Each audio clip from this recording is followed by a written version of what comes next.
Hello and welcome back to Timber Talk. I'm Sawyer Regan. And I'm Brady Goldman. We're going to begin with soccer because we have big news. Boys soccer came away with their second win of the season on senior night when they hosted Braintree at Turco. Connor Larkin notched 2 goals as well as Tyler Jackson scoring in the second, which was just enough to give the T-Wolves a 3-2 victory. At the end of the match, the whole team rushed the field.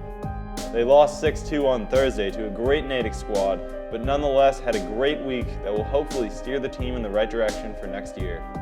They have eclipsed their win total from last year and will try to end their season on a high note when they travel to Needham and Canton on Monday and Tuesday. The girls team also would have a difficult week.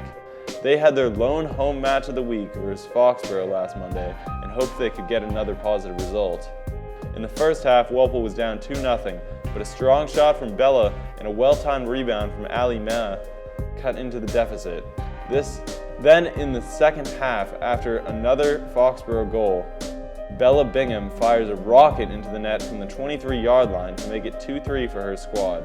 Minutes later, Walpole took advantage off a corner kick and Jeannie DeMeo scored from inside to tie the game up. Neither team would score for the rest of the game, and Walpole ties the Warriors 3-3. Unfortunately, they would then get shut out 4-0 to Braintree and 6-0 to Natick, dropping their record to 3-7-6 with 2 matches left to go. They would drop from inside the top 20 a week ago to now sitting at number 25 with a week until the postseason. They will have their final 2 home contests this week when they play Needham on Monday and have their senior night against Canton on Wednesday at 6:30 p.m. And pre-game festivities will start at 6. The volleyball team had their senior night as well when they hosted King Philip last week. Unfortunately, despite the good vibes, the team got crushed against a brilliant Warrior squad 3-0 for their final contest of the season. With that loss, the Timberwolves finished 3-15 on the season and missed the playoffs for the first time in 3 seasons. The football team also had their senior night versus Braintree last Friday. Coming off a tough loss to Milton, the boys are looking to clinch yet another playoff berth against a very weak Womps team. Luckily, thanks to a strong performance from the running game, including a 2-touchdown performance from Dylan Needham, the team was able to coast to a 31-7 beatdown of Braintree. The team will play out of state for the first time ever when they travel to Dover, New Hampshire on Saturday.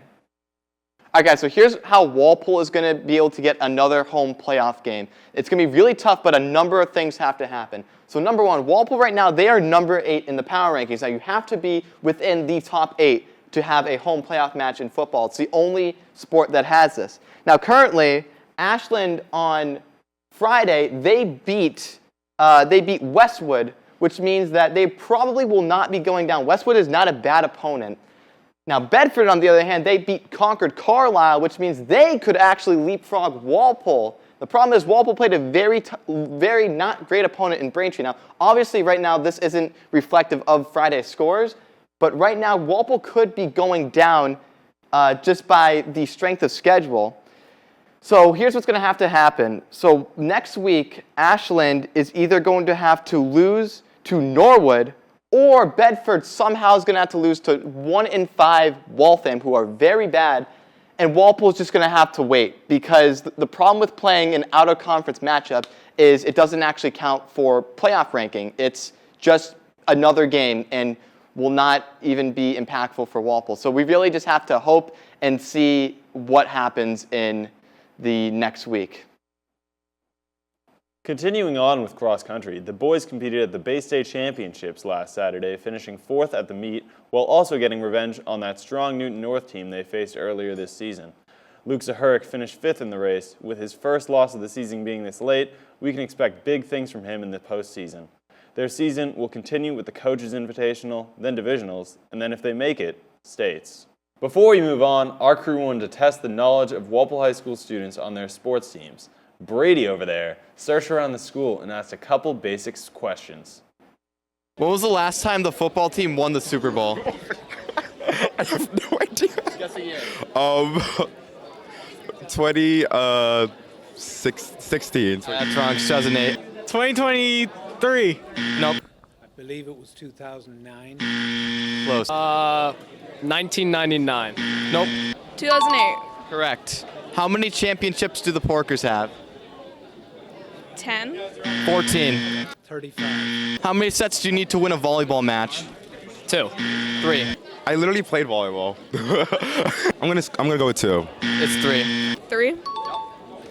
You need 3. Correct. What player scored 2 receiving touchdowns versus Foxborough this year? I don't know. I don't know. No idea. Cole Pulaski. Incorrect. Let's go Pulaski. Nope, Aiden Hoyle. Who is the most recent player to eclipse 1,000 career points for girls basketball? Oh, Izzy Adams. Correct. Izzy Adams. Yep. Izzy Adams? I think it was Isabel. Yeah. Izzy Adams. Half right. Finally, the field hockey team had their senior night when they hosted Needham on Thursday. The Porkers have an astonishing 20 seniors to honor on their roster, so we knew they were looking to dominate as usual. We'll start at the tail end of the first quarter when Walpole is threatening and Kate knocks this one through to open the scoring 1-0. Jumping ahead a little to the second, it's 3-0 Porkers when Kristen Berry finds the net after a pass from her teammate, making it 4-0. Then, in the fourth, senior Lily Basanti scores her first of 2 final regular season goals in the fourth, which would then propel Walpole to an 8-0 victory. After a 1-1 tie to Division III powerhouse Sandwich, the Porkers end another spectacular season at 16-1-1, hoisting the top spot in the final power rankings of the year. Right now, we are waiting to see who they will play in the first round of the MIAA postseason. Before we finish today, in honor of our last show of the regular season for all the teams, we want to recognize those who committed to play collegiately this fall, as well as the other athletes who committed last year. Congratulations to Caroline Hanwork, Riley Halloran, Ryan McDonald, Luke Zahurik, Kate Schneider, Emily Dunn, Grace Hagan, Emily Hagan, Nadia McKenzie, Cole Pulaski, Bella Bingham, Kendall Cusack, Tori Adams, Ava McLean, and Grace Todd for being able to continue your sports journey into college. It's always amazing to see so much representation out of Walpole High student athletes. And also, we'd like to have a special recognition to all of our other student athletes in the fall season. You guys are what made our show happen, and we thank you for your participation. And with that, this will wrap up our final show of the regular season. I'm Brady Goldman. and I'm Sawyer Regan. Congrats again to all our student athletes. We'll see you for the playoffs.